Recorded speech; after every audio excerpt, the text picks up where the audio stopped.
Thank you everyone for joining us today. I want to start off by saying that self-care has never been so important.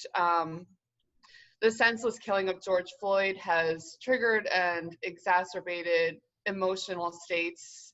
And in a way, while all the emotions that people are having is hopeful on the one hand, because the emotions are so big in the world that if action then results, the world really could be a better place.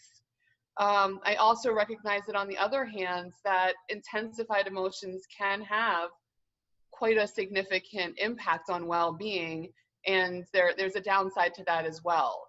So I wanted to start with that emphasis and open the door that way, and to mention that each of our well-being is so important, because we can only help others and make changes as long as we can help ourselves. So while we each play a role in shaping our society and hopefully making the world a better place, our ability to endure the battle to create changes is really dependent on how we treat ourselves. So self-care and proper sleep is what will sustain us through this battle. So also for most of us, the pandemic has been really life-changing. Not only does it remind us of our physical vulnerability, it undermines economic security, throws daily routines upside down, wreaks havoc on our plans, and isolates us from friends, from colleagues. It's really changed the world for us in so many ways. And in these times of political, social, health, and personal turmoil, the stressors on our body are at their greatest. So today I'm going to emphasize how sleep can support you during this challenging time. So I will say that I have, as an insomnia specialist here at the university, I have personally seen a significant rise in cases of insomnia in my clinics. People that have never struggled with sleep before are newly struggling with sleep. People that have had insomnia in the past we're seeing exacerbations in those struggles. So this slide shows some data from a survey that was conducted the third week of the stay-at-home guidance, and shows overall that 56% of those surveyed, over 1,000 were surveyed, of the sample reported at least occasional insomnia. And then I also am showing here a findings from a different group of researchers several years back, but actually a similar methodology. So I'm using it as a comparison point. They also surveyed around 1,000 US adults. And so in that survey, it showed 1 in 3 adults were reporting occasional insomnia. So you can see that going from around 1/3 to over 50%, there's a significant change in the prevalence of insomnia since the pandemic. So this is particularly concerning given the importance of sleep on the immune system. Now, if you take a look at this image, we're going to kind of go through how the relationship between sleep and the immune system can be bidirectional. So if you look at the left side of the image, this gets to the point that when we're sick, we sleep more. So when the immune system is activated to fight a virus, levels of inflammatory molecules called cytokines are associated with elevated fatigue. We feel more tired when we're sick, right? On top of this, the symptoms that we experience when we're not well, if you're coughing, your body temperature is changing, you're physically uncomfortable, that's going to cause sleep fragmentation and make us even more tired. So when you're sick, there is this innate desire to sleep more, and we want folks to sleep when their body feels sleepy when they are sick if they have contracted the virus. But now let's look at the right side of the screen. So this gets to the point that when we're sleep deprived, we are more at risk to get sick. So when you're well, getting enough sleep really does promote inflammatory homeostasis and health maintenance. So if you're chronically sleep deprived when you're well, right now, if you're sitting there and you're not having any symptoms, but you're not getting enough sleep, then you're weakening your body's defense system. And that makes you more vulnerable to contract a virus. So everyone's starting to spend a little more time out, starting to go outside, more things are starting to open up, and you're having contact with others. And so a little bit more risk, right, in contracting the virus is starting to emerge in our society, in our community. And so just please, please, please keep that in mind, that you want to have a strong immune system as you start to break down some of those barriers with social distancing. So and another reason that sleep is so important right now is because of how sleep loss impacts cognitive function. And so if you look at this data from the study, this is a study where they were looking at response time in folks with insomnia compared to controls, and they actually separated the insomnia cohort based on those with short sleep duration compared to adequate sleep duration. And we're talking about response time. We mean how fast you respond to stimuli. And they use a cognitive test called the PVT, the Performance Vigilance Test, in this study. And what you can see is that those with insomnia overall were significantly slower to respond to stimuli than controls. And the study also shows that those with insomnia with short sleep duration were even slower than those with insomnia and adequate sleep duration.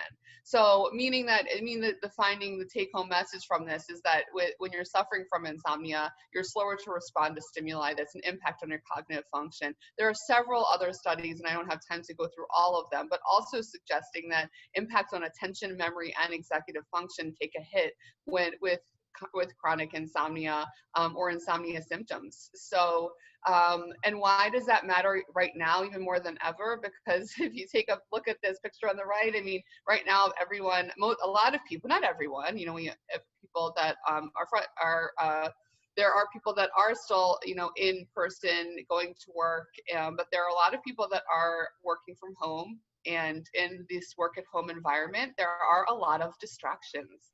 So whether it's distractions from little ones or just an unusual work environment, I don't know if everyone's desks are set up and what happens during your usual day, but there are more distractions. And distractions create cognitive challenges with concentration and work productivity. So if you have insomnia on top of the environmental distractions with working from home, then productivity is even more challenged. So sleep is also important when it comes to mental health. There have been several studies in the past that show a significant relationship between insomnia and mental health symptoms. In addition, so if you look at this graph on the left, while they also note other comorbidities in this study, I think what you can see most blatantly is that those with insomnia were significantly more likely to have anxiety and depression compared to controls. So when we come back to this more recent study that was conducted during the pandemic, the study where I noted earlier, they collected prevalence data on insomnia. They also looked at, Kilgore's team looked at the patient health questionnaire, a modified COVID pandemic worry scale, and they were looking at the association between insomnia, suicidal ideation, and worries about COVID. And their data supports that chronic isolation, stresses, fears, and economic uncertainties of COVID can translate into sleep and mental health problems, potentially culminating in more suicidal outcomes. So this is more alarming and something that we need to pay attention to. So it's alarming in a way, but there also is a grain of hope here. The hope in these findings, so while pandemic fears were correlated with elevated suicidal ideation, the association was accounted for by insomnia. So there is, so what that means is that people, so if you think about it right now, there are so many things that really we cannot control. And sleep is something that can be controlled. We have evidence-based treatment that works, and we can teach you strategies that will help. So this data that they've collected suggests that improving insomnia can potentially decrease this effect, this direct effect of suicidal ideation. It's a really, really important finding and study that's been completed. So now I'll get into some tips that I'm going to just really focus on 3 tips, and going through these tips to reduce insomnia symptoms, I'll also explain the context of why these changes are suggested. So first, there is this tip around keeping a consistent sleep schedule. So I want to explain the underlying processes that explain sleep in order to provide context for this recommendation. The first is what we call process S. This has to do with sleep homeostasis. So when you first wake in the morning, your sleep drive, your body's urge for sleep is at a relative 0. And the longer that you stay awake, the higher your drive for sleep, the higher your sleep pressure builds. So what we want is when your head hits the pillow for you to have the highest sleep drive, the highest sleep pressure. And that high sleep pressure at bedtime allows you to fall asleep fast and stay asleep solidly through the night. So a late wake time, waking up later, is going to start you off with a relatively lower sleep pressure, right? And so you don't have enough time to build up a high enough sleep pressure, and that can potentially put you at risk for insomnia. Another factor here that's relevant for sleep homeostasis has to do with napping. Now, if you don't have any insomnia, an occasional nap of 30 minutes or less, especially before 2 p.m., is not necessarily considered problematic and sometimes can be considered restorative. But if you're taking long naps and you have insomnia, that is very risky, because a nap, a long nap in particular, can reduce your sleep pressure, right? So if you're looking at this homeostatic, this graph right here, I don't think you can see my arrow, but if you're looking at even where the W is, let's say you took a nap at that point, your sleep pressure is going to drop back down to 0, and you're not going to have enough time to build it back up again by the time you get to bedtime. So we need you waking up at the same time every day in order to have the proper sleep pressure build to minimize insomnia. That's point 1. Point 2 has to do with process C, the circadian rhythm. And so this has to do with our internal clock. So this sort of clock that keeps time irrespective of what's happening in the environment. So we all have our sort of inborn, innate circadian rhythm and tendencies. Most people have peaks in alertness late morning, early evening, troughs in alertness, drops in alertness early morning and early mid-afternoon.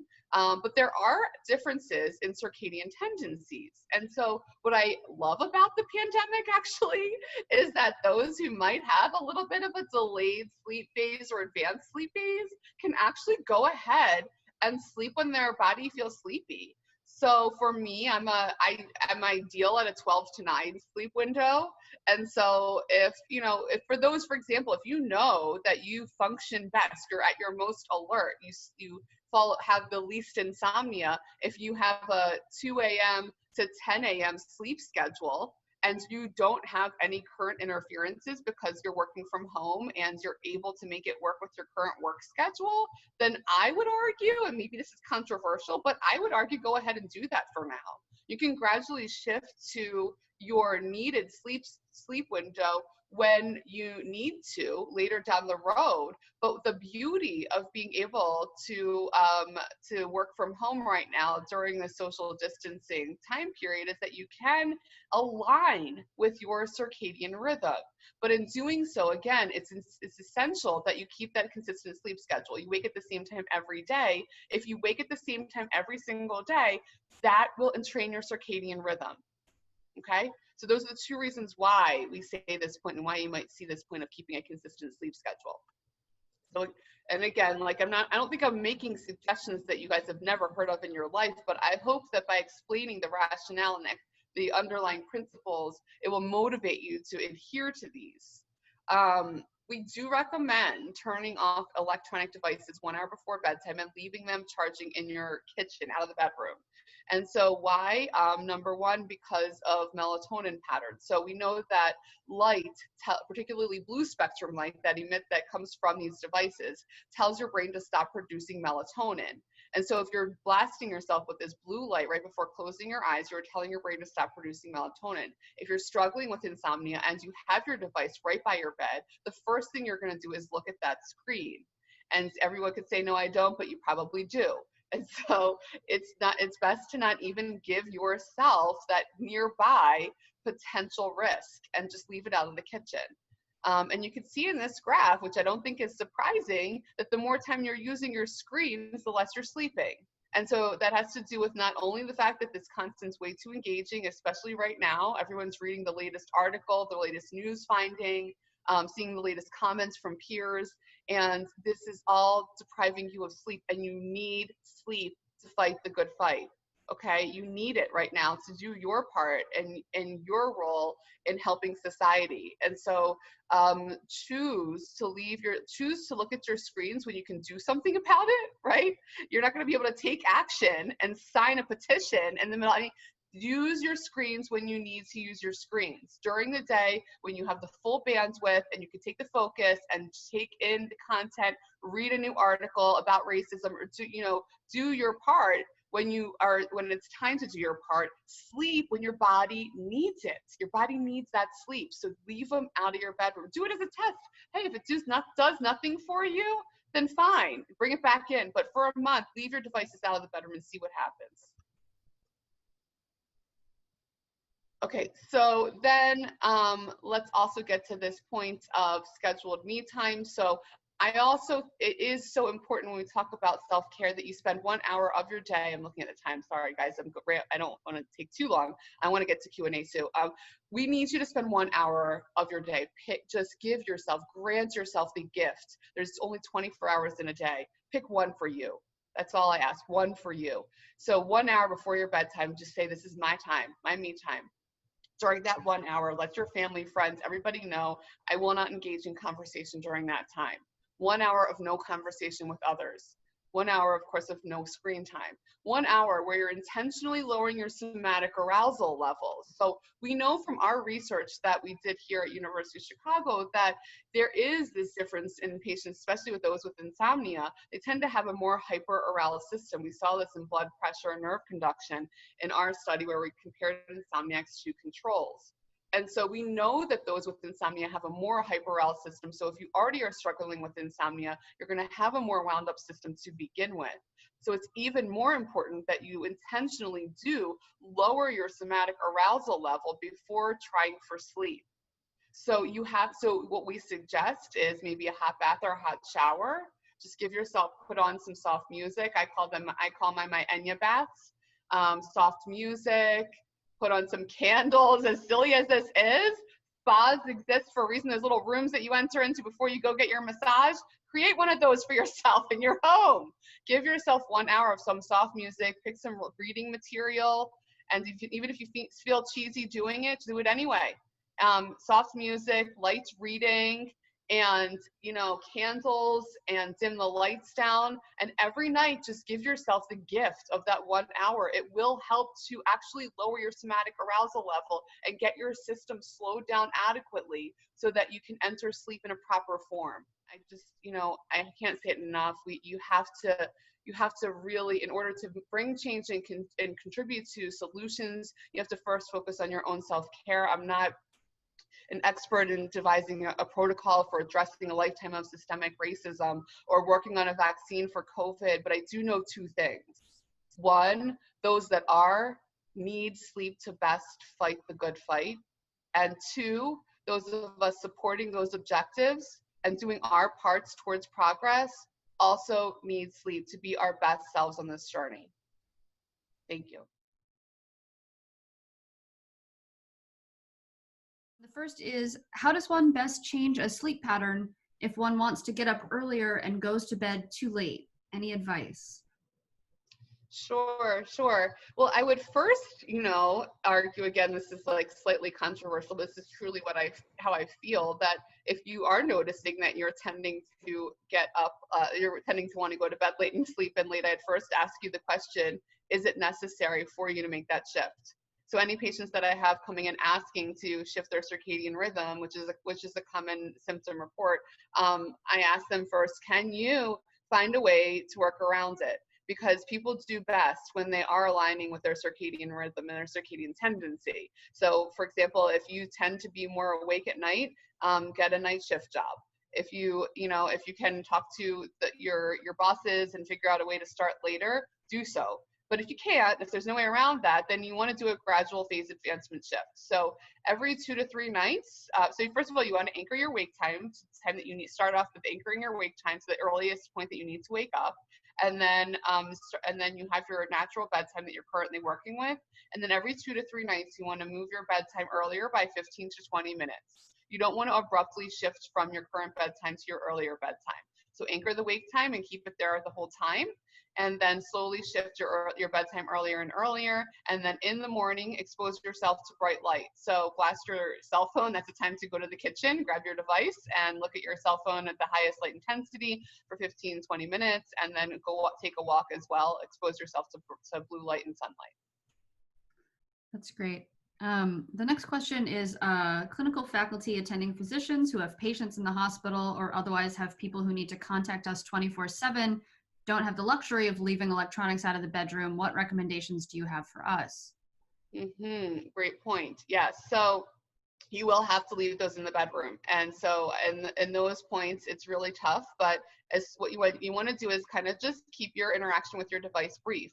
Take a look at, what you're being tasked to do. So whether it's a quick phone call, return to, your resident, or whatever your action is, take in the information, take the action, and then go ahead and take 10 slow deep breaths, and then aim for return to sleep. So 10 slow deep breaths, so 3 to 4 seconds to slowly inhale through your nose, hold the breath expanded for 1 to 2 counts, and 3 to 4 seconds to push the air out through your mouth. So what you don't want to do is, after taking in the information, going and checking your email, going and looking at your text messages, going and getting a snack from the kitchen, right? So minimize the duration that you are awake during those interruptions, and maximize your return to sleep with 10 slow deep breaths. Great. I had a question here. Your view on hitting the snooze button. Great question. So our view on hitting the snooze button is a no-no. And so what you want to do, anchored wake time is essential. Extended time in bed in the morning is not great for sleep pressure. And so the snooze button, what happens is essentially when you do that, you're desensitizing the alarm signal from your alarm. And so if you've done snooze enough, I can already tell you need to buy a new alarm clock. And I will tell you all too, that because you're going to all take this tip and leave your cell phone out in the kitchen, you're going to all need to buy a new alarm clock. And there are a lot of really cool alarm clocks out there nowadays. I don't know if anyone's checked on Amazon. They have all sorts of cool stuff, some that make you solve a math puzzle before the alarm goes off, or others that bounce around the room. Get one of those. Those are great to use. Those will not let you hit snooze. So pick a new sound, because you've already desensitized to your current sound if you're hitting snooze, and get one of those cool ones. I love those. I love all the different new alarm types. But there's also alarms that have light connected to them, and that will offer blue light and will help you to wake up. But you really want to practice rising within 2 minutes of your alarm sounding. And so if you've desensitized to your alarm sound, pick a new sound, and then spend a few trial periods during your day classically conditioning to your new sounds. Go ahead and hit and play we call it alarm training. Schedule your alarm to go off 2 minutes or 3 minutes later during the day. Pretend to get in bed. And then as soon as that new alarm sound goes off, practice rapid rising. So within 2 to 3 minutes, get yourself out of bed quickly, walk to the bathroom, because we all walk to the bathroom first thing in the morning, then go back to your bed and do the same thing. Repeat it over and over. If you do that every day 2 to 3 times for 1 to 2 weeks, your brain will classical conditioning, Pavlovian theory will take effect, and you will be newly trained to that new sound. Just speaking personally, that is the hardest piece of advice you've given so far this morning, but thank you. It's very hard, but it is such a worthwhile effort. Or get the math puzzle alarm. That would work too. Okay. So the next one coming up just asked your thoughts on sleep and obesity, the connection between those. Yeah, so we have actually, the University of Chicago sleep researchers have done quite a bit of wonderful research in this topic. So Evan Cowder, Ezra Tassali, please see some of their publications. And so they have done a wonderful job of documenting that relationship does exist. So sleep loss actually impacts hormones called leptin and ghrelin. And so what that means is if you're sleep deprived, you're going to feel more hungry and less full. And so your risk for rise in obesity with chronic sleep deprivation is there and does exist. And so unfortunately, the more waking that occurs, the less inclined you are to exercise. And with sleep loss, you also do tend to crave more sugary foods and carbohydrates. So sleep gain, and emphasizing and increasing sleep duration is really important in this battle for obesity as well. Great, thank you. Any advice on going back to sleep if we wake up in the middle of the night and can't get back to sleep? Sure. I think, 10 slow deep breaths is probably the go-to strategy that I've been talking about most frequently. And, it's really the same, we call it diaphragmatic breathing. It's just, there are techniques that can help you learn. Diaphragmatic breathing is not as easy as it sounds, by the way. So if you've ever taken like a yoga class or learned a musical instrument, like there's a lot of places where people have had the organic opportunity to learn how to do deep breathing, but if not, I would recommend like trying to find some downloads that teach you how to do it properly, because if you're just doing like 10 regular breaths in the middle of the night, it's not going to help, if you're waking up and you're having like COVID panic or something, stressful on your mind, regular breathing isn't going to do it. You're probably going to have sort of short breaths and panic-like breathing, and it's not going to get you back to sleep. It has to be slow and low. And so picturing the words breathing in while you slowly inhale and the words breathing out while you slowly exhale can help. And then if it's been a while and you're up and you're like thinking about the world's problems, which a lot of people are, then get out of bed and look at a book or a magazine for 5 minutes. And this book or magazine, by the way, it should have nothing to do with academics, nothing to do with racial inequality, nothing to do with the COVID pandemic. Like, it should be a light reading about a hobby, a magazine that's been stored away for years. And 5 minutes of that, get back into bed. Again, you get back into bed and the mind just takes off, get back out and read again for 5 minutes. That is a technique called stimulus control, developed by Richard Bootson from Arizona, the late Richard Bootson. So that's great. We have just 2 more questions here. One is, what's the science on CBD or THC and its relationship to sleep? Yeah, this one comes up in clinic quite a bit. In our current, there are some early studies on this topic. We, at this point in time, haven't seen enough in the way of our CT's randomized controlled trials that can say that we can make a recommendation for or against it.